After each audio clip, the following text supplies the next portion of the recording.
ఇప్పుడు మీ దగ్గరికి ఫెలిసిటీకి వచ్చారంటే obviously they connected and they అవును. స్టేడ్ విత్ యూ కదా. అండ్ వన్ మోర్ థింగ్, డౌట్‌గా వస్తే అసలు అవ్వదు అది. అంటే when they trust the doctor, when they trust the process only అది అవుతుంది. నేను అదే చెప్తా అందరి పేషెంట్స్‌కి. ఫస్ట్ దే హావ్ టు, అంటే వాళ్ళకి ఆ కనెక్ట్ వచ్చేస్తది. అంటే right. Because fertility is not something వచ్చి మందులు తీసుకొని వెళ్ళిపోయి అలా కాదు. వాళ్ళు రిపీటెడ్‌గా రావాల్సి ఉంటది. రిపీటెడ్‌గా విజిట్స్ ఉంటాయి. ఒక ఒకలా నెల. చూస్తే your one of the parents. Yes. అంటే బిడ్డ పుట్టేది వాళ్ళకే కానీ అసలు గాడ్ మదర్ మీరే కదా. ఒక రకంగా. అంటే యాహ్! సీరియస్‌గా చూస్తే ఇప్పుడు వాళ్ళ ఎగ్ వీళ్ళ స్పెర్మ్ తీసి దాన్ని ఫ్యూజ్ చేయడం ఏంటి, ఎంబ్రియో చేయడం ఏంటి, ఎంబ్రియోని ఇంజెక్ట్ చేయడం ఒక పద్ధతి. హ్మ్.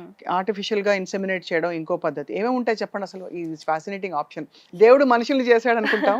ఇక్కడ ఫెర్టిలిటీ ఫెలిసిటీలో మీరు మనుషుల్ని బేబీస్ తయారు చేస్తున్నారు ఆల్మోస్ట్. ఫస్ట్ టైమ్డ్ ఇంటర్‌కోర్స్ ఉంటది. హ్మ్. నేను ఇంతకు ముందు చెప్పినట్టు 45 డేస్‌కో ఎప్పుడో సైకిల్ వస్తే they don't know when to try naturally. So వాళ్ళకి ఇనీషియల్‌గా అన్ని పారామీటర్స్ చూసుకొని టైమ్డ్ ఇంటర్‌కోర్స్ చెప్తాం. Wherein we track the follicle, ఈ ట్రేట్స్‌లో మీరు ట్రై చేయాలి అని. That is one treatment. Second is ovulation induction. ఇప్పుడు ఎగ్గే పెరగట్లేదు. పీసీఓ అసలు పీరియడే రావట్లేదు.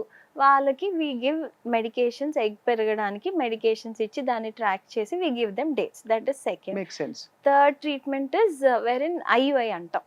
Intrauterine insemination. ఇప్పుడు న్యాచురల్‌గా ట్రై చేయడానికి ఇబ్బంది ఉండో, లేకపోతే స్పెర్మ్ కౌంట్ తక్కువ ఉండి, మొటిలిటీ మోటిలిటీ తక్కువ తక్కువ ఉంటే. ఉండి, ఇలాంటి ఇష్యూస్‌కి ఐయుఐ చెప్తాం.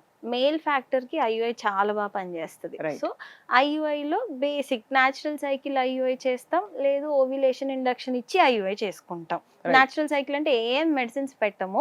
జస్ట్ డైరెక్ట్ ఓవ్యులేషన్ టైంలో పిలుస్తాం. ట్రాక్ చేసుకుంటే ఎగ్. ఆ టైంలో we take the husband sperm sample, prepare it, inject it. Right. It's a 15 minute procedure. దీని తర్వాత బెడ్ రెస్ట్ ఏమీ ఉండదు. They can lead a normal routine life pre and post IUI. Right.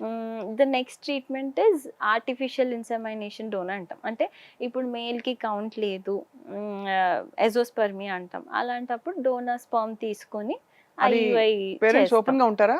Yes.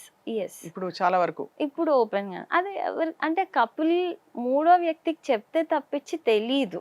And అదే. పాపం వాళ్ళకి ఇంకో option లేనప్పుడు it's not అంతే బ్యాడ్ టు అంతేలెండి. Go for this. కరెక్ట్.